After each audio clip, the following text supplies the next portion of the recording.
Hi, this is Mohan Roy, founder of career institute. आप सभी का हमारे यूट्यूब चैनल में स्वागत है।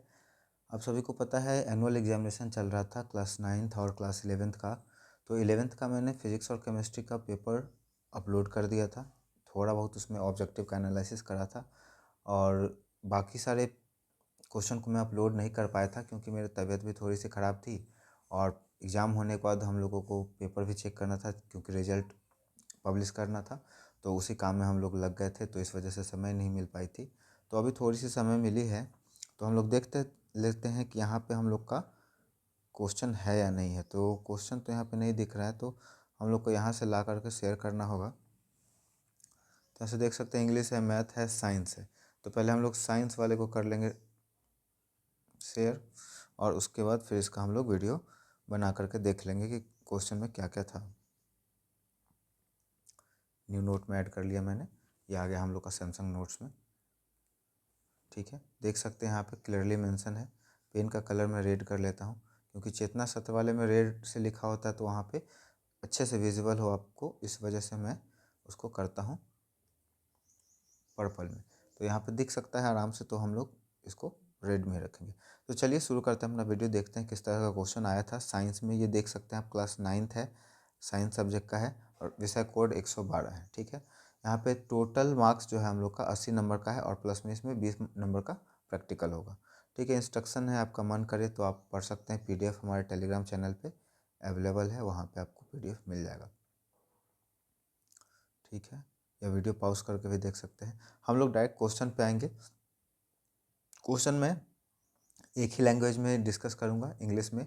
आप उसे हिंदी में पढ़ना चाहें तो हिंदी में पढ़ सकते हैं। ठीक है, मैं थोड़ा सा इंग्लिश में ज़्यादा कंफर्टेबल होता हूँ। ये बिहार बोर्ड का क्वेश्चन है, मैं फिर से आपको एक बार रिपीट कर दूँ।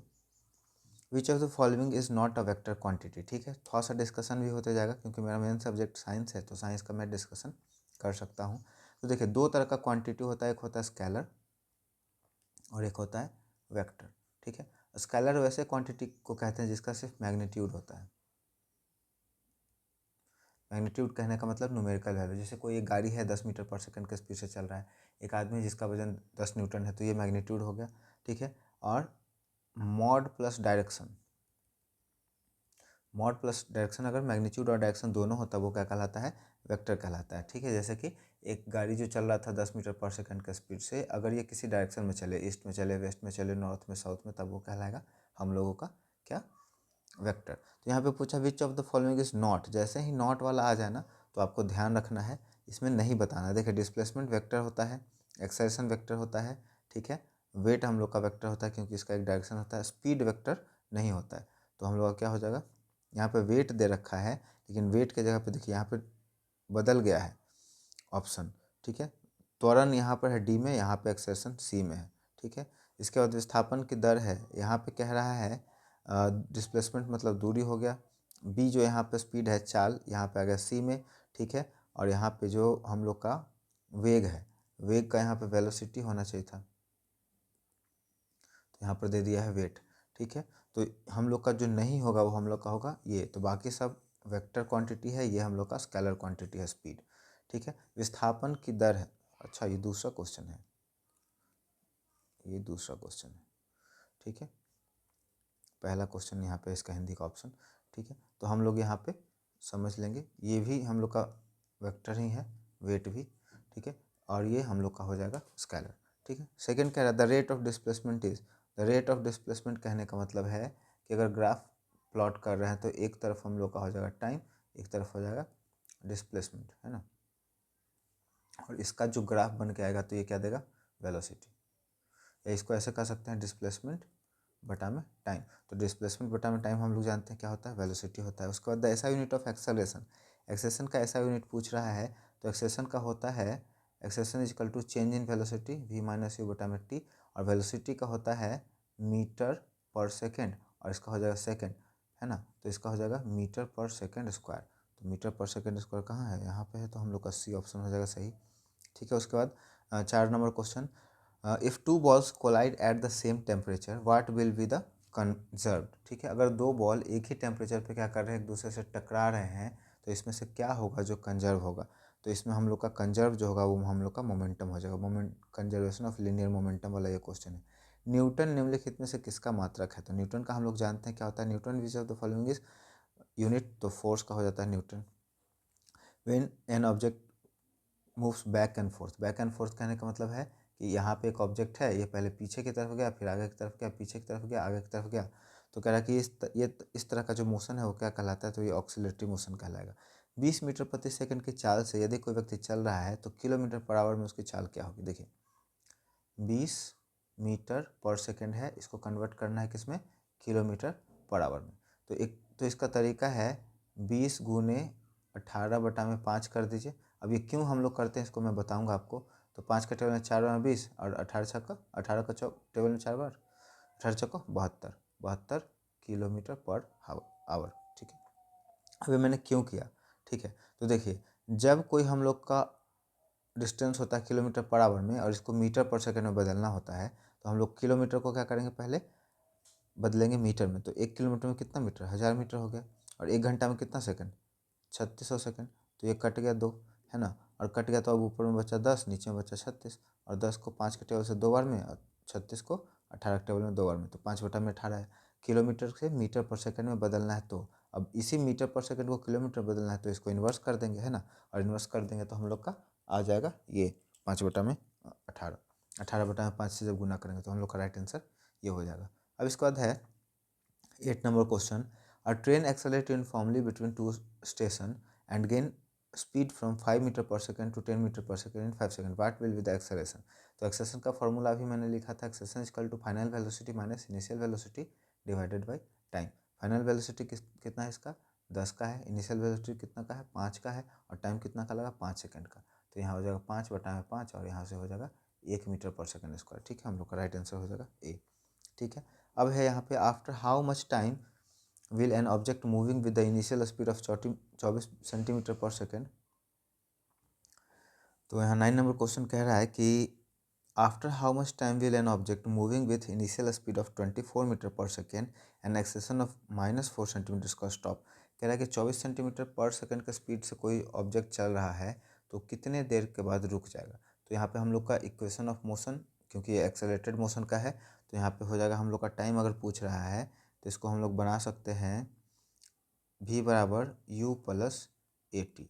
ठीक है, तो हम लोग का v क्या कर देना है, 0 कर देना है। इनिशियल स्पीड 24 का है, प्लस में a कितना का है, -4 का है, और यहाँ पे t है। ठीक है, 24 को इधर भेज देंगे -24, ये इधर प्लस में इधर आएगा तो आपका इधर आ गया तो माइनस में हो गया -24, और ये गुना में है तो टी रखेंगे और गुना में इधर आकर के डिवाइड में हो जाएगा -4, माइनस से माइनस खत्म हो गया और 4 6 का 24, तो यहाँ पे हो जाएगा हम लोग का राइट आंसर टी बराबर 6 सेकंड।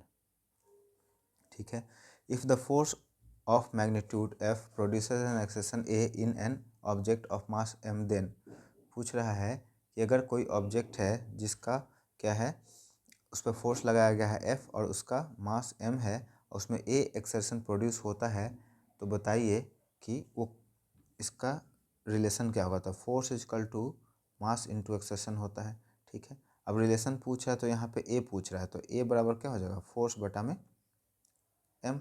अगर इसको हम लोग खोल करके देखें, क्योंकि प्रोपोर्शनैलिटी का है, तो ए डायरेक्टली प्रोपोर्शनल हो जाएगा फोर्स का और ए जो होगा इन्वर्सली प्रोपोर्शनल हो जाएगा मास का। तो इन दोनों में से जो है हम लोग का राइट आंसर हो जाएगा। देखिए इन्वर्सली है गलत हो गया, डायरेक्टली है गलत हो गया, ये भी गलत हो गया, हम लोग का राइट आंसर ये हो जाएगा बी वाला। दाब का ऐसा ही मात्रक, दाब इजकल टू होता है, दाब को कहते हैं pressure, pressure is equal to force बटा में एरिया, फोर्स बटा में एरिया हो जाता है। फोर्स का होता है न्यूटन और एरिया का होगा मीटर स्क्वायर, तो इसका हो जाएगा न्यूटन पर मीटर स्क्वायर, है ना, न्यूटन पर मीटर स्क्वायर ये, या फिर ऐसे इसको लिख सकते हैं न्यूटन, न्यूटन बटा में मीटर स्क्वायर। तो जो ये हम लोग का होगा बी नंबर ऑप्शन हम लोग का सही हो जाएगा। ठीक, आगे बढ़ते हैं। The value of acceleration due to gravity at the centre of earth is, earth के सेंटर पे ग्रेविटी का वैल्यू कितना होता है, तो acceleration due to gravity at the earth of centre 0 हो जाएगा यहाँ पे, है ना, क्योंकि जब सेंटर में चले जाएंगे तो कोई डिस्टेंस वगैरह तो होगा नहीं, तो डिस्टेंस नहीं होगा और उसके बाद वहाँ पे हम लोग का ऑब्जेक्ट रहेगा तो 0 हो जाएगा, क्योंकि मास उसका वहाँ पे लगभग कम ही होता है। हम लोग जो भी कंसीडर करते हैं अर्थ के सरफेस के ऊपर से ही करते हैं या उससे दूरी पर करते हैं। सेंटर में जब चला जाएगा तो कोई उसका में फिर अट्रैक्शन नहीं रह जाएगा, तो वहाँ पे जीरो हो जाएगा। चंद्रमा पर धरती की अपेक्षा में the weight of the moon of an object on the moon approximately how many times of the weight of the moon. तो ये तो आसान है आपका, डायरेक्ट क्वेश्चन लाइन का ही है, 1/6। घनत्व का ऐसा ही मतलब क्या होता है? घनत्व कहने का मतलब है डेंसिटी। डेंसिटी इक्वल टू होता है mass by volume. Mass by volume, तो मास का हो गया m और वॉल्यूम का हो गया मीटर क्यूब, सॉरी m के जगह पे हम लोग किलोग्राम लिख लेंगे और यहाँ पे मीटर क्यूब हो जाएगा। तो बी नंबर हम लोग का राइट आंसर हो जाएगा 14 का। उसके बाद आगे देखते हैं 15 का, किस ताप पर पानी का घनत्व महत्तम होता है? तो ये आपका बहुत ही ज़्यादा इंपॉर्टेंट क्वेश्चन था, BBI। 4 डिग्री सेंटीग्रेड तक जो होता है ना, 0 से 4 डिग्री पर क्या होता है, पानी का डेंसिटी बढ़ते जाता है। ठीक है, यदि कोई मशीन 5 सेकेंड में 640 वर्क जूल वर्क करते हैं तो मशीन की शक्ति क्या होती है? पावर इजकल टू वर्क बटा में टाइम होता है। ठीक है, पावर यहाँ पर दे रखा है, नहीं दे रखा है, पूछ रहा है, लेकिन यहाँ पे वर्क दे दिया है 640 जूल का और टाइम कितना, 5 सेकेंड का। 5 का टेबल से कटेगा एक बार में 5 का टेबल, और 5 दूनी 10, ठीक है 10 हो गया, और 5 8 40, 128 वाट का जो होगा वही हम लोग का राइट आंसर होगा। ठीक, तो यहाँ पे 128 हो जाएगा। आगे बढ़ेंगे, संपीड़ित कमानी में धारित ऊर्जा क्या होता है? संपीड़ित कमानी कहने का मतलब कंप्रेस्ड स्प्रिंग, तो इसमें हम लोग का पोटेंशियल एनर्जी हो जाएगा 17 का हम लोग का पोटेंशियल एनर्जी होगा। वाट को निम्नलिखित में से किस में परिभाषित कर सकते हैं? पावर इजकल टू वाट होता है, power is equal to work by time, तो इसको हम लोग कर सकते हैं जूल बाई सेकेंड, तो ये हो जाएगा हम लोग का डी राइट ऑप्शन। ठीक है, 18 का डी हो जाएगा, है ना, क्योंकि वाट का होता है जूल और टाइम का होता है सेकंड, तो जब इसको ऊपर लेके जाएंगे तो जूल बाई सेकंड हो जाएगा हम लोग का, है ना। अब 19 नंबर क्वेश्चन में देखते हैं क्या है, what will be the kinetic energy of N object of mass m moving with velocity v। ठीक है, काइनेटिक एनर्जी इजकल टू होता है हाफ mv², डायरेक्ट फार्मूला ही है, तो आपका जो ये होगा सी नंबर राइट ऑप्शन हो जाएगा। ठीक है, 19 का कोई डाउट नहीं है आपको। If two bodies of mass m and 2m are moving with uniform velocity, what will be the ratio of kinetic energy? ठीक है, ये यही अच्छा क्वेश्चन है। कह रहा है कि अगर दो बॉडी m और 2m से मूव कर रहा है तो काइनेटिक एनर्जी होता है हाफ mv²। ठीक है, तो पहला कंडीशन में क्या है, उसका मास m है, और दूसरा कंडीशन में क्या है, हाफ 2mv²। ठीक है, 2mv² हो जाएगा। तो कह रहा है कि मास m है, 2m है, मूविंग विद यूनिफॉर्म वेलोसिटी, दोनों में वेलोसिटी एक है, इसका रेशियो क्या हो जाएगा, किसका, जिसका पहले बॉल नाम लिया वो पहला, जिसका दूसरा नाम लिया वो दूसरा, तो इसका हम लोग का राइट आंसर हो जाएगा 1/2। क्यों, देखिए ये कट गया, ये कट गया, ये कट गया, ये कट गया, m कट गया, m कट गया, तो ऊपर में बचा एक और नीचे में बचा दो, तो हम लोग का रेशियो हो जाएगा 1/2। अब है, when the height of an object from the earth surface is double then its potential energy become।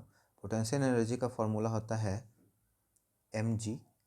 ठीक है, अब यहाँ पे कह रहा है कि पहले mgh था, अब अगर इसका हाइट हम लोग बढ़ा दिए, हाइट अगर बढ़ा दिए मतलब क्या कर दिए, हाइट को डबल कर दिए, तो डबल कर दिए तो यहाँ होगा mg2h।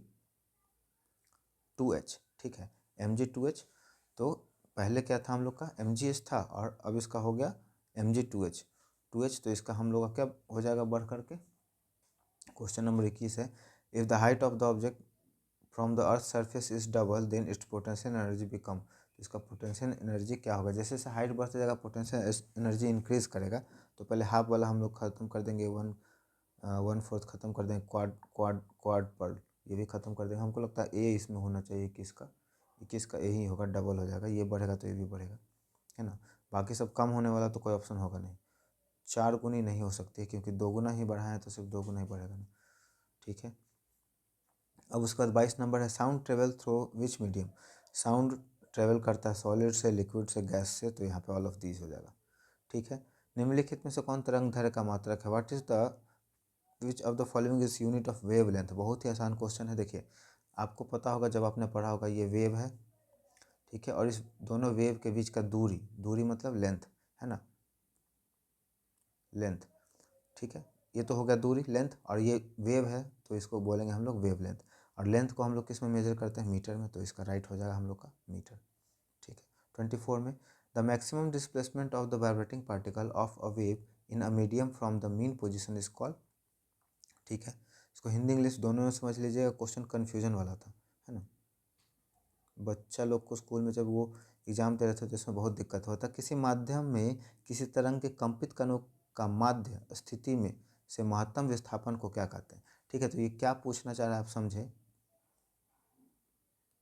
पूछ रहा है कि ये आपका इस तरह से वेव चला है, ठीक है। अब मध्यम स्थिति में ये पूछ रहा है, ये मध्यम स्थिति में ये वाला जो पोर्शन है मध्यम माध्य स्थिति में महत्तम विस्थापन मतलब ये टॉप तक गया है, उसको हम लोग क्या बोलेंगे, तो इसको हम लोग क्या कहते हैं, एम्पलीट्यूड कहते हैं। तो हम लोग का राइट आंसर ए हो जाएगा। ठीक, हम लोग का 24 का ए हो जाएगा। बढ़ते हैं 25 पर। The distance between two consecutive crest और ट्रो इज कॉल्ड वेवलेंथ। बहुत आसान था ये, है ना। क्रेस्ट और ट्रो क्या है, थोड़ा सा मैं आपको बता दूं। देखिए जैसे इस तरह से वेव चल रहा है तो जो टॉप है, यहाँ से जो टॉप पहुँचा वो क्रेस्ट कहलाता है, नीचे वाला ट्रो कहलाता है। तो इससे इसका दूरी पूछ रहा है। The distance between two consecutive तो मतलब लगातार क्रेस्ट और ट्रो, या तो इसको ले लीजिए नहीं तो इसको ले लीजिए, तो यहाँ से यहाँ तक का दूरी क्या कहलाता है, वेवलेंथ ही तो कहलाता है। तो वेवलेंथ हो जाएगा हम लोग का राइट आंसर।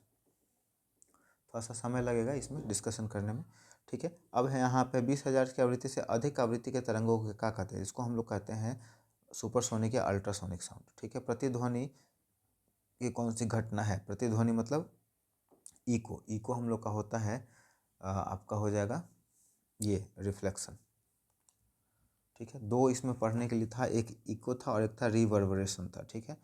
इको हम लोग का रिफ्लेक्शन है। इको में क्या होता है, हम लोग जब बोलते हैं खाली जगह पे तो दीवार से बार बार वो टकराता है। सामान्य वायुमंडलीय दाब, ये आपका कंपटीशन के एग्जाम के लिए भी जरूरी हो सकता है, डायरेक्ट यहाँ से क्वेश्चन पूछ सकता है। सामान्य वायुमंडलीय दाब पारे का होता है। The normal atmospheric pressure of mercury is, ठीक है। तो ये हम लोग का इसका हो जाएगा राइट आंसर बी, 76 सेंटीमीटर, ठीक है। When atmospheric pressure increases the boiling point of water, तो इसका हो जाएगा हम लोग का क्या होता है, बढ़ता है, बॉइलिंग पॉइंट बढ़ेगा। उष्मा का ऐसा ही मात्रक, उष्मा का होता है जूल, है ना, जूल। उष्मा ऊर्जा दोनों सेम चीज़ है। 30 का हम लोग का हो जाएगा ए, जूल। 300 केल्विन निम्न में किसके बराबर है। देखिए अब थोड़ा सा आपको समझना पड़ेगा, 0 डिग्री सेंटीग्रेड पर केल्विन का मान कितना होता है, 273। अब जैसे जैसे बढ़ते जाता है, जैसे मान लीजिए यहाँ पे हम लोग 7 केल्विन ले लिए, तो 273 प्लस 7 तो हम लोग का हो जाएगा 280। यहाँ पे पूछ रहा है कितना, 300 केल्विन, तो 300 में से 273 को घटा दीजिए तो आ जाएगा हम लोग का राइट आंसर। इससे कैरी लिए, कैरी लेने के बाद ये हो गया 10, 10 में से गया 7, ये बचा 9, 9 में से 7 गया 2 और 1 में से खत्म। तो यहाँ पे हम लोग का राइट आंसर 27 डिग्री हो जाएगा। निम्नलिखित में किससे अधिक जल अनुभव होगी, जलन अनुभव होगी। तो जलन हम लोग का हो जाएगा, इसमें भाप जो होता है ना वो उसमें ज़्यादा जलन होता है, ठीक है। तो भाप जो होता है उसमें ज़्यादा जलन होता है, तो हम लोग का राइट आंसर ए हो जाएगा। नेक्स्ट है वाष्पन की प्रक्रिया से होती है। वाष्पन की प्रक्रिया जो है वो क्या होता है, हम लोग पढ़े क्या है कि मान लीजिए कॉटन का कपड़ा पहनते हैं हम लोग, ठीक। कॉटन का कपड़ा जब पहनते हैं तो उसमें क्या होता है, ये हम लोग के बॉडी से क्या करता है, हीट को एब्जॉर्ब करके उसको वेपर में बदल देता है। तो इसमें क्या होगा, हम लोग का गर्मी से कमी होगा, है ना। हीट को वो बॉडी से एब्जॉर्ब करेगा तो हीट कम होगा, तो हम लोग को ठंडा ठंडा महसूस होता है ना। हम लोग पढ़े कूलिंग इफेक्ट ऑफ वेपोराइजेशन। तो यहाँ पे हम लोग का राइट आंसर हो जाएगा 33 का बी। आगे बढ़ते हैं हम लोग 34 पर। 34 में कह रहा है गैस का द्रव में परिवर्तन कहलाता है। गैस का द्रव में परिवर्तन कहलाएगा कंडेंसेशन, ठीक है। निम्नलिखित में से कौन धातु है, इस कौन धातु है, तो धातु तो आपका तो सोना हो जाएगा। निम्नलिखित में से कौन सा तत्व है, 36 क्वेश्चन कह रहा है कि कौन सा तत्व है, तो आपका राइट आंसर हो जाएगा आर्सेनिक, ठीक है। उसके बाद बाकी ये मिक्स मेटलॉइड है, ये भी मेटलॉइड है, मतलब जो बनता है मिला करके, और ये भी मेटल सिलिका, ठीक है। 37 कह रहा है कि the space occupied by substance is called, everything that है mass and occupies space is called matter. तो इसका जो मास स्पेस ऑक्युपाई करता है वो हम लोग का कहलाएगा वॉल्यूम, ठीक है। किसी गैस का सीधे ठोस रूप में परिवर्तन कहलाता है, किसी गैस का सीधे ठोस रूप में परिवर्तन कहलाएगा सब्लिमेशन। 38 का हम लोग का किसी गैस का अच्छा सॉरी, सॉलिड को डायरेक्ट गैस में बदलना सब्लिमेशन कहलाता है और गैस को डायरेक्ट सॉलिड में बदलना डिपोजिशन कहलाएगा, ठीक है।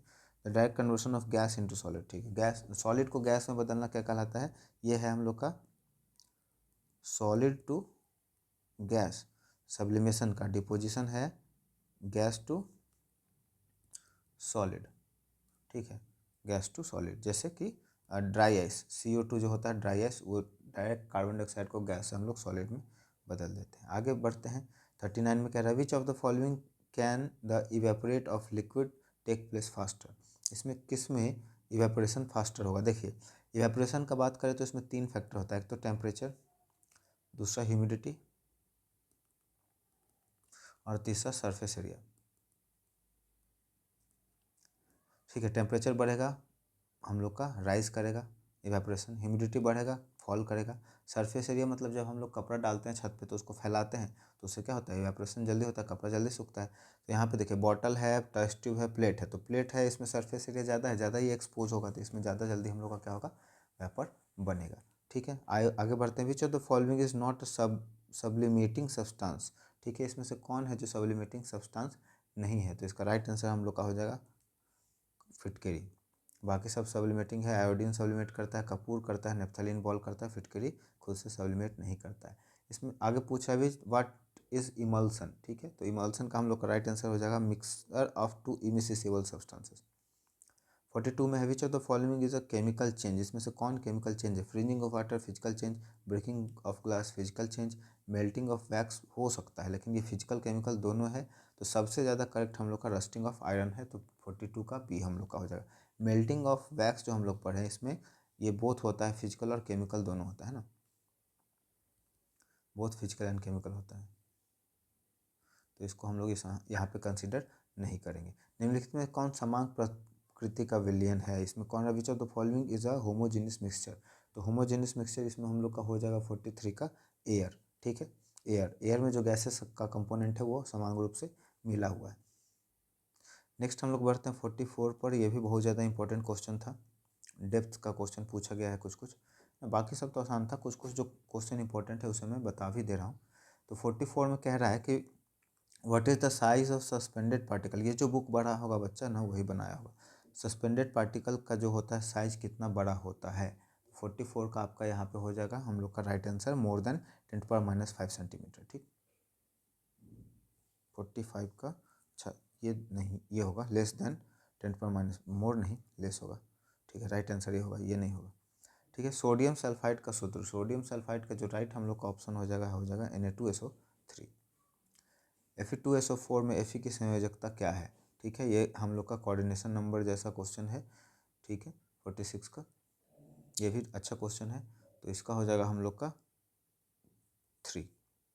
10 ग्राम कैल्शियम में उपस्थित मोलों की संख्या, तो मोल बराबर होता है गिवन मास बटा में मोलिकुलर मास, ठीक है, तो गिवन मास कितना दे रखा है 10, अब कैल्शियम पूछा है तो कैल्शियम का कितना हो जाता है, कैल्शियम का एटॉमिक मास मेरे ख्याल से सोडियम ग्यारह मैग्नीशियम 12 में कैल्शियम कितने 42 शायद होता है कैल्शियम का, उतना मतलब करेक्टली याद नहीं है। कैल्शियम का होता है 20 एटॉमिक नंबर, 20 में 40 लगभग डबल के आसपास में ही होता है ना, एक सेकेंड, 40 ही होगा इसका लगभग, तो ये हो गया हम लोग का कट गया 1/4, 1/4 मतलब 0.25, 25 चौको 100, ठीक है, तो राइट आंसर हम लोग का ये हो जाएगा 47 का सी, ठीक है। आगे चलते हैं, निम्नलिखित में से अणु की संयोजकता 3 है, तो 3 जो होता है NH3 अमोनिया का होता है, ठीक है, अमोनिया का NH3 होता है।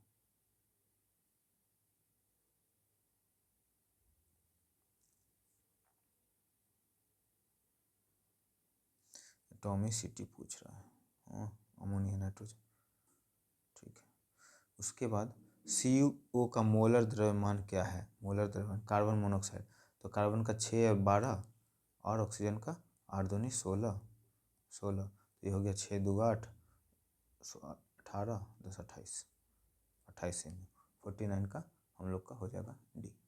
आगे बढ़ते हैं 50 पर, विच of the following is a triple bonding element, तो नाइट्रोजन इसका हो जाएगा 50 का हम लोग का ए हो जाएगा, ठीक है। उसके बाद आगे बढ़ते हैं 51 का, which of the following an elemental molecule, elemental molecule मतलब जिसमें कोई दूसरा कंपाउंड ना हो। तो यहाँ पे राइट आंसर हम लोग का 51 का डी हो जाएगा, क्योंकि ऑक्सीजन में सिर्फ और सिर्फ ऑक्सीजन है, इसमें कार्बन डाइऑक्साइड है, गलत हो गया। इसमें हाइड्रोजन ऑक्सीजन है, गलत हो गया। इसमें ये अलग है। 16 क्या है, तो ये 16 हम लोग का एटॉमिक मास हो जाएगा, इसको ए से डिनोट करते हैं। समस्थानिक का युग्म नहीं है, समस्थानिक कहने का मतलब आइसोटोप्स, आइसोटोप्स मतलब सेम एटॉमिक नंबर और डिफरेंट मास नंबर, ठीक है। सेम एटॉमिक नंबर और डिफरेंट मास नंबर को हम लोग आइसोटोप्स कहते हैं। तो राइट आंसर हम लोग का ये हो जाएगा, ये नहीं है। नॉट वाला पूछ रहा है, आपको ध्यान देना है, नॉट वाले क्वेश्चन पर ही। नॉट वाला जैसे ही क्वेश्चन आ जाए, जो गलत ऑप्शन है वो हम लोग को लगाना है। तो ये आइसोटोप्स होता है, ये भी आइसोटोप्स होता है, ये भी आइसोटोप्स होता है। इसका नाइट्रोजन का कोई आइसोटोप्स ऐसा नहीं होता है ना, क्योंकि नाइट्रोजन का एटॉमिक नंबर 7 है और यहाँ पे 6 दे रखा है, तो गलत हो गया। आइसोटोप्स का डेफिनेशन कहता है same atomic number different mass number. आप देख सकते हैं 6 6 अलग हो गया, 1 1 अलग हो गया, 17 17 अलग हो गया, यहाँ पे अलग है, 7 और 6 है ना। आगे सोडियम का इलेक्ट्रॉनिक विन्यास, सोडियम होता है Na11, तो इसका हो जाएगा 281, 281 जहाँ पे है हम लोग का राइट आंसर हो जाएगा, ठीक। आगे निम्नलिखित में से कौन वायु प्रदूषक नहीं है। नहीं का अगर बात करें तो इसमें हम लोग का हो जाएगा, ठीक है। देखिए नाइट्रोजन का ऑक्साइड और सल्फर के ऑक्साइड से क्या होता है, वो होता है एसिड रेन, ठीक है। कार्बन मोनोऑक्साइड पॉल्यूशन है। CO2 हम लोग का राइट आंसर हो जाएगा 55 का ये हो जाएगा CO2। आगे बढ़ते हैं। Which of the following is outer most layer of the animal cell, animal cell में सबसे बाहर का होता है सेल मेम्ब्रेन, ठीक है। सेल वॉल, सेल मेम्ब्रेन, 56 का C हो जाएगा। आगे बढ़ते हैं। कोशिका झिल्ली बनी होती है लिपिड प्रोटीन बोथ, ठीक है। तो 57 का हम लोग का हो जाएगा C। इसमें लिपिड का भी होता है, प्रोटीन का भी होता है और फॉस्फेट भी होता है। अभी फॉस्फेट नहीं बताया गया है, फॉस्फोलिपिप्रोटीन, फॉस्फोलिपोप्रोटीन, ये इसका कंस्ट्रक्शन है। तो उसमें फॉस्फेट भी होगा, लिपिड भी होगा और प्रोटीन भी होगा। तो यहाँ पे बोथ हम लोग का आंसर हो जाएगा। आगे प्याज की झिल्ली में दिखने वाली कोशिकाएं किस प्रकार की होती है, तो ये आयताकार होगी, रेक्टेंगुलर। जब हम लोग स्लाइड बनाते हैं ओनियन का तो उसमें हम लोग को दिखता है कैसा, आयताकार दिखता है ना। 58 का हम लोग का हो जाएगा B। Which of the following is simple permanent tissue, simple permanent tissue में आता है पैरेन्काइमा, कोलेनकाइमा और स्क्लेरेन्काइमा, तो इसमें सभी हो जाएगा, ठीक है। बहुत आसान क्वेश्चन था। The main function of parenchyma, parenchyma का मेन फंक्शन होता है providing support of the plant, storing food. देखिए जैसे ही ऑल ऑफ दिस आया तो ऑलमोस्ट चांसेस रहता है कि आपका ऑल ऑफ दिस सही हो, तो यहाँ पे फिर डी हो जाएगा। स्टार्च एक तरह का क्या है, कार्बोहाइड्रेट होता है। स्टार्च क्या है, प्लांट जब खाना बनाता है तो एक्स्ट्रा खाना जो उसको यूज करने के बाद बच जाता है उसको स्टोर करता है किस फॉर्म में, स्टार्च के रूप में, ठीक है। स्पाइरोगाइरा निम्नलिखित में से किस सवाल का उदाहरण है, स्पाइरोगाइरा कह रहा है, ठीक है। स्पाइरोगाइरा ना कि साइनोबैक्टीरिया, तो नील हरित सवाल नहीं हो जाएगा। स्पाइरोगाइरा ग्रीन एल्गी, इसमें 62 का हम लोग का C हो जाएगा, ठीक है। ग्रीन एल्गी इसमें आ जाएगा हम लोग का राइट आंसर। आगे बढ़ते हैं। अगैरिकस क्या है, 63 जो है हम लोग का कह रहा है अगैरिकस क्या है, तो ये है सैप्रोफाइटिक फंगी। लाइजोसोम की खोज सबसे पहले किसने की थी, ये आपका कॉन्सेप्ट बेस्ड क्वेश्चन है, आपको बुक पढ़ कर कहीं आएगा समझ में, तो इसका होगा क्रिश्चियन डी डुवे, ठीक है। क्रिस्टियाई कहाँ पाया जाता है, तो ये माइटोकॉन्ड्रिया में पाया जाएगा आपका, क्रिस्टियाई माइटोकॉन्ड्रिया में पाया जाता है। दो होता है, क्रिस्टियाई होता है, सिस्टर्न होता है, इसमें कन्फ्यूजन होता है। तो क्रिस्टियाई माइटोकॉन्ड्रिया में पाया जाता है और सिस्टर्न आपका पाया जाएगा एक और ऑर्गन है। नेक्स्ट हम लोग का है श्वसन से संबंधित एंजाइम मौजूद होते हैं, कहाँ रहता है श्वसन से संबंधित एंजाइम, तो यहाँ पे हम लोग का हो जाएगा श्वसन कहाँ पे होता है हम लोग का, मैट्रिक्स लवक, matrix endoplasmic reticulum, matrix ribosome plastid. 66 जो है कह रहा है कि श्वसन से related the enzyme related to respiration is present in, इसमें मैट्रिक्स हो जाएगा, ठीक है। रंगहीन एवं श्वेत प्लेटलेट को क्या कहते हैं, ल्यूकोप्लास्ट, तो इसका हो जाएगा हम लोग का B, ठीक है। एर्केनीमा, एर्केनीमा, एरेनकाइमा, सॉरी एरेनकाइमा। देखिए तो पैरेनकाइमा जो होता है हम लोग का वो बदलता है अलग अलग सिचुएशन में। जब फोटोसिंथेसिस करता है तो क्लोएनकाइमा, और जब हवा उसमें भरा रहता है जैसे जलकुंभी हो गया, लोटस हो गया, लिली हो गया, तो उसमें एरेनकाइमा कहलाता है, ठीक है। तो ये हम लोग का हो जाएगा एक्वाटिक प्लांट्स में, उसको फ्लोएटिंग करने के लिए हेल्प करता है। जाइलम उत्तक में क्या पाए जाते हैं, जाइलम उत्तक में पाया जाएगा हम लोग का बोथ वेसल्स और ये सॉरी ट्रैकियार्ड्स। सीप ट्यूब एलिमेंट्स फ्लोएम में पाया जाता है। तो राइट आंसर हम लोग का डी हो जाएगा। निम्नलिखित में से विच of the following is found in bacteria. Bacteria में क्या पाया जाता है? तो बैक्टीरिया में जो पाया जाएगा हम लोग का न्यूक्लियोलस हो जाता है। ठीक है, 70 का न्यूक्लियोलस, यहाँ पे न्यूक्लियोलस होना चाहिए। उसका न्यूक्लियस जो होता है डिवॉइड होता है न्यूक्लियर मेम्ब्रेन के, जिसकी वजह से उसका न्यूक्लियस न्यूक्लियर नकला कर न्यूक्लियोइड कहलाता है। ठीक है, न्यूक्लियोइड तो यहाँ पे कहीं दे नहीं रहा है, तो नॉन ऑफ दीज हो जाएगा। न्यूक्लियस नहीं पाया जाता है, न्यूक्लियोलस भी नहीं पाया जाएगा, न्यूक्लियर मेम्ब्रेन भी नहीं पाया जाता है। ठीक है, तो नॉन ऑफ दीज इसमें हो जाएगा, न्यूक्लियोइड कहलाता है उसका न्यूक्लियस बैक्टीरिया का। 71 का which of the following is the largest group of plant kingdom. Plant kingdom में सबसे ज़्यादा जो है वो क्या पाया जाता है? तो इसमें हम लोग का हो जाएगा बी, एंजियोस्पर्म। उसके बाद धान एवं गेहूं किस प्रकार के पौधे हैं? धान और गेहूं एक बीजपत्री होता है, मोनोकोटिलेडोनस हो जाता है। ठीक है, भोजन में लौह खनिज की कमी से कौन सा बीमारी होता है? तो इसमें अनीमिया हो जाएगा। निम्नलिखित में से कौन शरीर के जोड़ों को प्रभावित करता है? तो इसमें हो जाएगा हम लोग का गठिया, अर्थराइटिस। निम्नलिखित में कौन संक्रामक रोग है? संक्रामक रोग मतलब एक से दूसरे में फैल जाए, है ना, उसी को हम लोग संक्रामक रोग कहते हैं। तो इसमें हो जाएगा all of these, kalazar, rabies, diphtheria.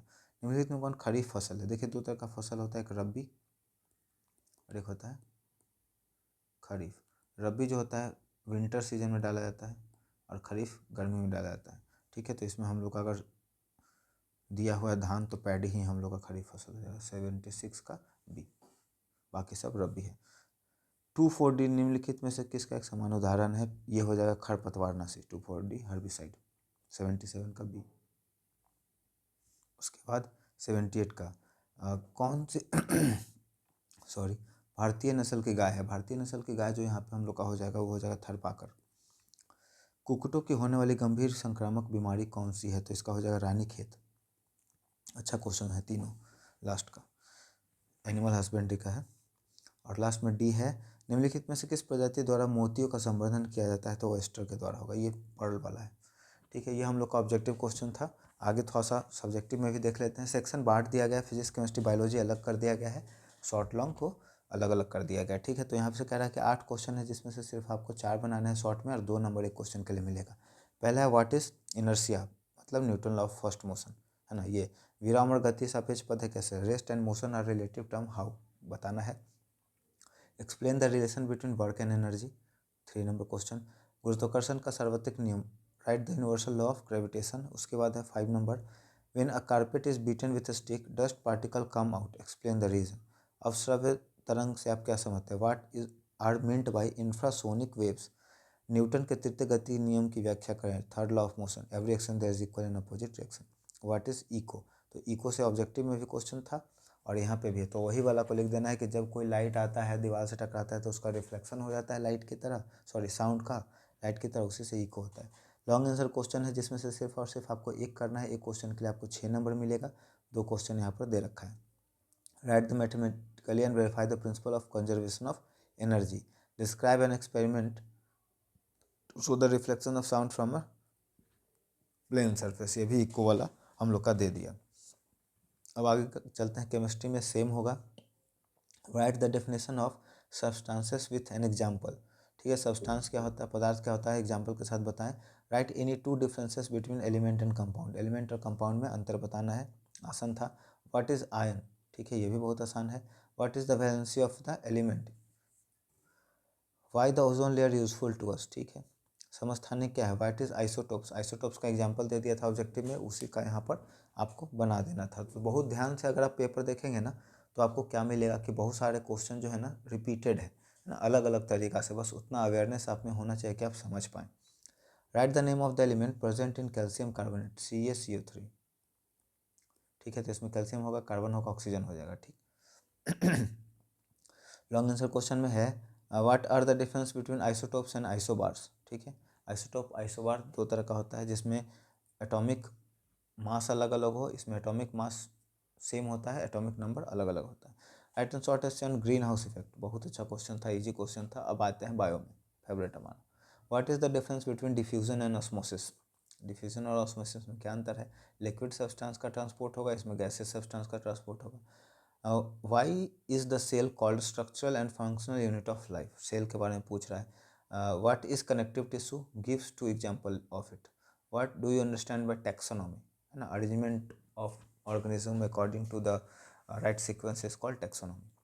Organism को उसके करेक्टर के हिसाब से क्या करेंगे, ग्रुप में बांटना क्या कहलाता है, टैक्सोनॉमी कहलाता है। पल्स पोलियो प्रोग्राम क्या है ना, वायरस से होने वाला एक बीमारी था पोलियो, जिसमें क्या होता था, बच्चे दिव्यांग हो जाते थे, तो उसको ख़त्म करने के लिए वर्ल्ड हेल्थ ऑर्गेनाइजेशन के द्वारा एक प्रोग्राम चलाया गया, जिसमें ओरल हम लोग को टीका दिया गया, माउथ में पिलाया जाता है, सभी लोग पिए होंगे। Mention 3 major characteristics of Arthropoda jointed appendage, बहुत आसान दिया था ये। डेफिनेशन ऑफ एनिमल हस्बेंड्री, ठीक है, लॉन्ग क्वेश्चन में है। Describe the function of blood and lymph, describe the main characteristics of animal kingdom. तो ये सारे क्वेश्चन थे साइंस के, और काफ़ी अच्छा क्वेश्चन था, आसान क्वेश्चन था, बच्चे बनाए होंगे काफ़ी आराम से, आप लोगों ने बनाया हुआ होगा, तो कंपटीशन के लिए भी आपका इंपॉर्टेंट हो जाएगा, क्योंकि काफ़ी सारे क्वेश्चन हम लोग का जो एग्ज़ाम में पूछे जाते हैं 9th-10th से ही रिलेटेड ज़्यादातर रहते हैं। तो ऐसे ही इंपॉर्टेंट और वैल्यूएबल वीडियो के लिए हमारे साथ जुड़े रहें। अगर वीडियो पसंद आया हो तो वीडियो को लाइक कर दें, दोस्तों और परिवार के सदस्यों के बीच में ज़रूर शेयर कर दें। अगर आप हमारे चैनल को सपोर्ट करना चाहते हैं तो हमारे चैनल को सब्सक्राइब कर दें। Thank you so much.